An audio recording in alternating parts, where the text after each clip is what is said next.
A well-regulated militia being necessary to the security of a free state. The right of the people to keep and bear arms shall not be infringed. So glad that you've joined me on another edition of Bearing Arms Cam and Company for this Wednesday, September 21st. We are going to be talking about a lawsuit that was filed in the wake of the Bruin decision in the Supreme Court. And actually, it's not just one lawsuit. You've got multiple lawsuits filed around the country taking on one of the so-called sensitive spaces that a lot of cities, not every city, but a lot of cities have put in place when it comes to concealed carry, and that would be public transportation systems.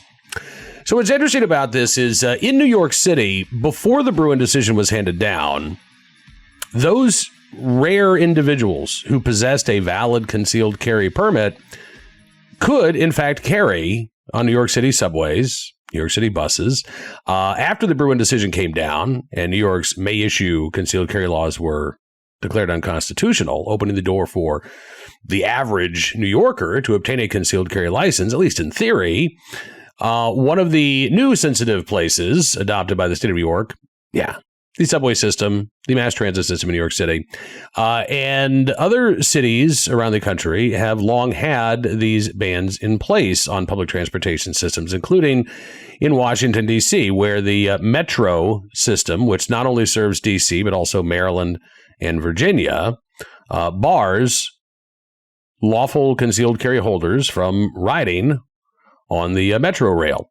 The city of Chicago has its own ban on concealed carry on public transportation. Meanwhile, you've got cities like Atlanta and Dallas, Kansas City, St. Louis that do not ban handguns on public transportation. Actually, I need to go back and look at St. Louis. I might be wrong about that. But I know that Dallas and Atlanta area mass transit do not have carry bans. So shortly after the Bruin decision was handed down, you had several individuals file suit in Washington, D.C., taking on Metro's gun ban. And now Washington, D.C.'s Attorney General, the top prosecutor there in the city, is firing back, declaring that guns should remain banned on the Metro system. Attorney General Karl Racine, in a pretrial motion in federal court, said that Metro, with rail and bus passengers, including thousands of federal workers and children riding to school, is one of the, quote, sensitive places where guns can remain prohibited. Racine says that, quote, every modern mode of interstate transportation prohibits the carrying of loaded firearms on one's person, including commercial aircraft and interstate buses.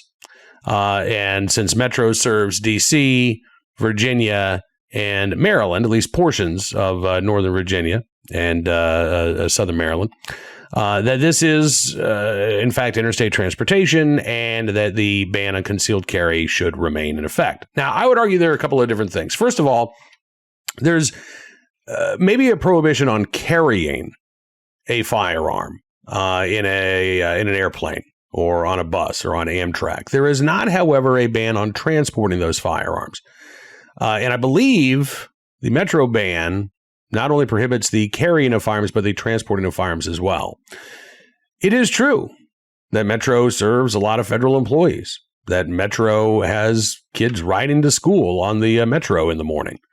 But Metro also has plenty of customers who may already possess a concealed carry license, certainly are eligible to possess a concealed carry license, and they rely on public transportation to get them to and from work, to and from the grocery store. They rely on public transportation throughout their daily life. Given that the Supreme Court has said that we possess a general right to carry a firearm for self-defense in public, sure seems to me that DC's ban or Metro's ban on concealed carry would violate those Second Amendment rights by making it virtually impossible for those riders who possess a concealed carry license, not only to protect themselves on Metro, but to protect themselves before they get on the train, after they get off the train, over the course of their daily life, that they are precluded from exercising their Second Amendment rights because they are reliant on public transportation.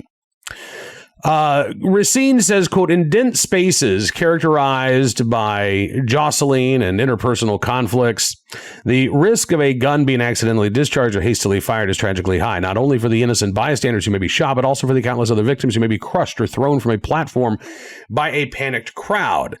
In addition, Racine said that any incident involving a gun, quote, could disrupt transit for the hundreds of thousands relying on government-provided transportation each day. All right. Couple of responses to that. First of all, preventing somebody from lawfully carrying a firearm doesn't stop individuals from illegally carrying a firearm.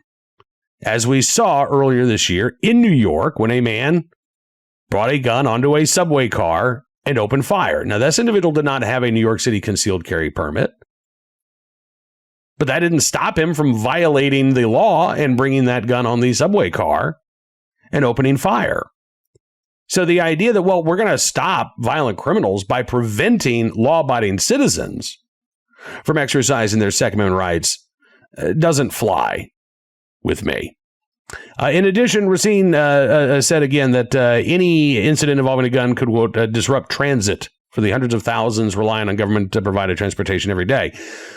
There is a Twitter account, I think it's still active. It's been a while since I've been on Twitter, but it's called Unsuck DC Metro. Metro already deals with a lot of delays and problems. For a while there, they had train cars catching on fire. So, again, there are already delays, but the potential for transit delays, again, because, hypothetically, a concealed carry holder might have to defend themselves or might even negligently discharge a firearm. There might be an accident, right?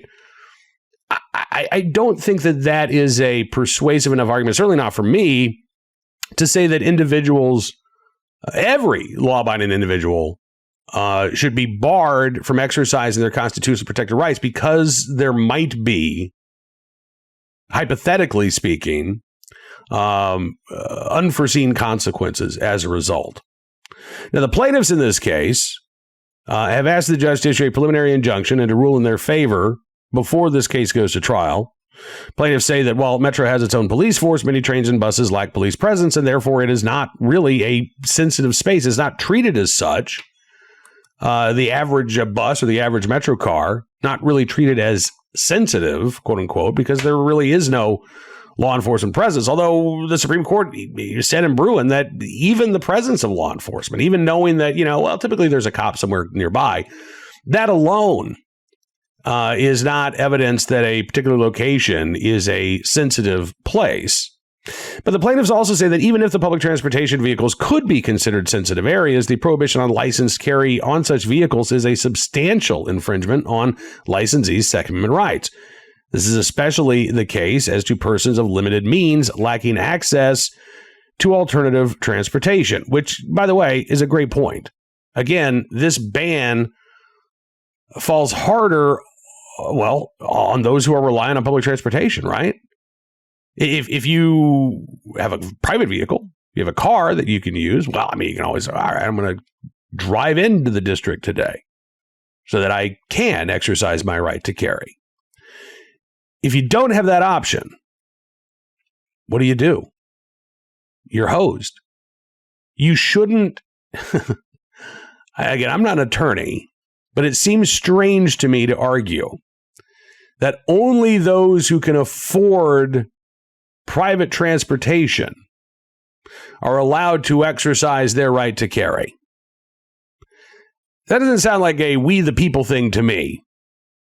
And as I mentioned, it is not just DC's Metro that is being sued. In fact, just yesterday, the Second Amendment Foundation announced that it is providing financial support to a lawsuit that is taking on a similar ban in Chicago and the Chicago Transit Authority.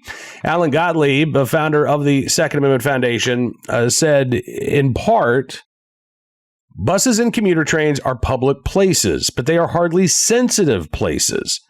He said the four plaintiffs in this case rely on public transportation to travel to and from various places, including work, and they should be able to carry firearms for personal protection while in transit. However, current laws, regulations, policies, and practices enforced by the defendants have made that legally impossible.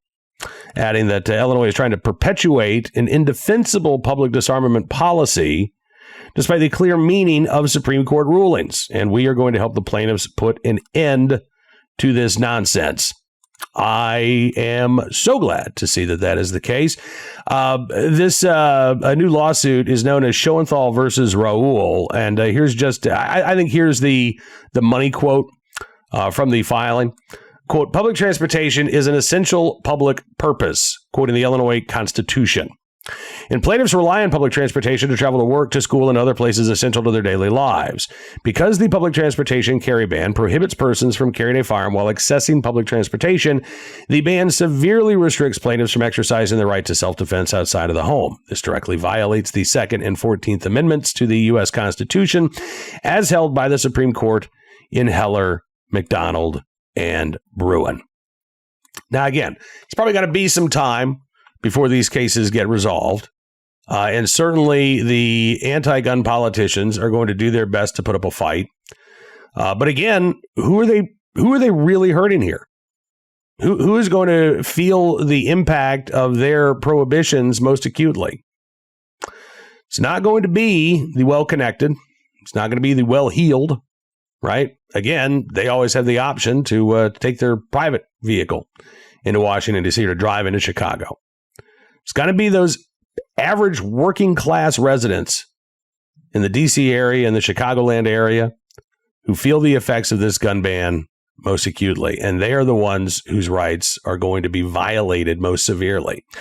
Again, anybody and everybody who might potentially use D.C.'s metro system or Chicago's transit system will be implicated. When I lived in Northern Virginia, I had my own car, but occasionally when we would go into D.C. for the weekend with the kids, I would take D.C. Metro. It was easier. I didn't have to worry about finding a place to park, things of that nature. And so there are going to be a lot of those folks who are also going to be impacted by this ban. Again, I don't think the ban can stand these historical prohibitions on the prohibiting concealed carry and interstate commerce. Frankly, I think that's kind of a stretch on the part of Karl Racine. But it also does open up a larger question of whether or not those types of bans are constitutional as well. You know, this is something that I think is one of the next steps to come here post-Bruin in terms of the litigation. You look at, well, any other constitutionally protected right, and it doesn't end at the boundaries of your home state, right? I mean, I live in Virginia, but if I travel into West Virginia or if I go down to North Carolina or drive up to Maryland, I don't lose my First Amendment rights. I don't lose my Fourth Amendment rights. But depending on what state I'm traveling to, my Second Amendment rights stop at the state line. You know, West Virginia is a constitutional carry state. They recognize Virginia concealed carry licenses, but Maryland doesn't. Washington, D.C. does not. And states like New York, states like California don't even have non-resident permits. So there's no way for someone like me, who lives in Virginia, to be able to legally exercise my right to bear arms in a state like California. Now, I would argue that that is pretty squarely unconstitutional. And yet, this is something that the courts are going to have to wrestle with going forward. Why should our right to keep and bear arms end at the state line? I would say there's no good reason why that should be the case. But obviously, the anti-gun activists have a very different point of view. All right, let's turn our attention to today's armed citizen story, our good deed of the day, and our recidivist report. We'll start there with what's going on in Sioux Falls, South Dakota, where officials actually held a press conference this week to talk about the number of repeat offenders that they are seeing on the streets of the city and the problem that this is causing here in terms of violent crime. The mayor cited a recent homicide on Labor Day as an illustration of what law enforcement deals with, describing the suspect as a parole absconder who got a hold of a gun. The mayor said that the suspect had been sentenced to multiple years in prison just last year, but was released on parole after just a few months. Yeah, the police chief said these are some of the most dangerous people that our officers deal with because they know that they're headed back to prison if they're caught. Suspect may be armed, in a stolen vehicle, And again, this is not an unusual finding. One of the police department officials said that the majority of the suspects in these crimes, in the aggravated assaults that they have received over the last few months, are not strangers to the criminal justice system.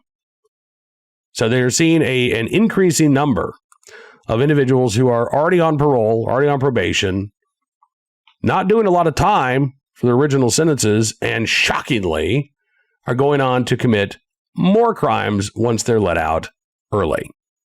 Again, this is not just a blue state problem, unfortunately. This is a blue and red state issue. I think we're more likely to see these issues addressed in red states, given the soft on crime policies that we see in places like Los Angeles, New York, and Philadelphia. But this is a problem for all of us. And unfortunately, until we start to repair the criminal justice system, instead of trying to slap new criminal offenses aimed at legal gun owners onto the books, this problem is only going to continue to get worse.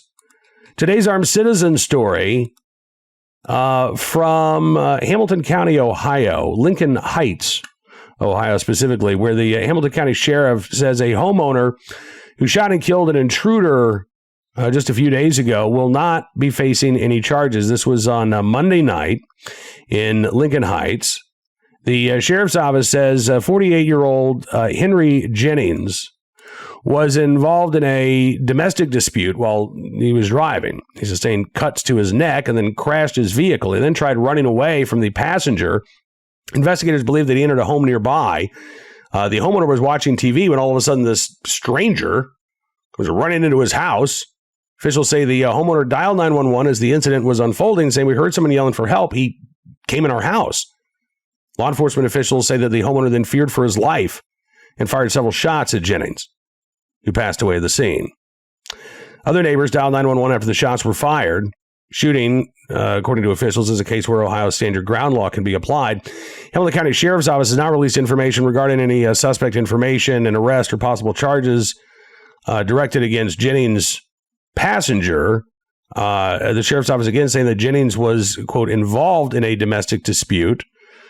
We don't know if he was the initial perpetrator of that domestic dispute or a victim in that domestic dispute. Again, the Sheriff's Office hasn't said, but we do know that, again, the homeowner, according to the Hamilton County officials, was legitimately in fear of his life when Jennings burst into his home and then was shot. We will keep our eyes on the story. We'll bring you any more details as they become available, and hopefully there will be more details forthcoming. Finally today, our good deed of the day in Sikkim, Washington, where 3 men have been honored by local police for being in the right place at the right time and willing and able to do the right thing to save the life of an officer back in May. Daniel Anselmo, James Mike Bluen, and Ryan Ross, all receiving Citizen Commendation Awards for their role in helping to stop an attack on Officer Daniel Martinez during a traffic stop. This was back on May 19th. Officer Martinez had pulled a car over. It was about 4:30 in the morning. The driver of that car, 34-year-old Brett Allen Kinney, then tackled Officer Martinez as he was being walked back to the patrol car. Daniel Anselmo says he heard a disturbance outside of his home across the street, and we looked outside. He saw an officer involved in a struggle. So he called 911 and then rushed over to help Officer Martinez. He said, "When I saw him on the ground, I assumed the worst. I heard 2 gunshots from the struggle, and I called 911. I saw a gray figure on top of a dark figure. Martinez was asking for help." Meanwhile, James Bluen, who goes by Mike, said he was on his way to work and running a little late at 4:30 in the morning when he heard a gunshot and ran to help. He said, "My body was working before my mind." Ryan Ross, the last Good Samaritan who got involved, just happened to be driving by when he saw what was going on. He heard Bluen call for help to hold Kinney, and he thought, what the hell's happening at 4:30 in the morning, he said. All 3 of those citizens, despite hearing gunshots and having no way of knowing what was going on, ran to help the officer in need. And as the Seguin police say, because of their actions that morning, an SPD officer was spared even more serious injury or worse, and the suspect was apprehended before he could cause further mayhem and risk to the public. Martinez and Kinney both sustained non-life-threatening injuries were treated and released from a local hospital. Officer Martinez said in a recent interview that he remains on light duty. He's not allowed to comment on the incident as it remains ongoing. He says that he has not met all of the men under better circumstances, but he says he hopes to in the very near future. So again, in the right place, at the right time, willing and able to do the right thing to help an officer in need. Our appreciation to Daniel Anselmo, James Mike Bluen, and Ryan Ross there in Sikkim, Washington. That is going to do it for this edition of Bearing Arms Cam & Company. I want to thank you, as always, for being a part of today's program. We will be back tomorrow with even more of the latest Second Amendment news and information that you need to know about. In the meantime, I would encourage you to check out bearingarms.com throughout the day. We're constantly updating the website with the latest news stories about your right to keep and bear arms. And, the good, the bad, and the ugly. That, we've got good stories where we're seeing success. We've got some stories where, unfortunately, gun control activists are putting up a fight. And then those ugly stories like, the sheriff in Santa Clara County, California, who's facing corruption charges for allegedly running a pay-to-play scheme when it comes to issuing concealed carry licenses. Yeah, that's an ugly story. And we are covering at Bearing Arms. If you like what you see, I would encourage you to become a VIP member at Bearing Arms as well. All you have to do, go to bearingarms.com/subscribe, use the promo code GUNRIGHTS, and you get a significant savings. And we certainly do appreciate your support. We'll see you tomorrow. Until then, be well, be safe, and be free.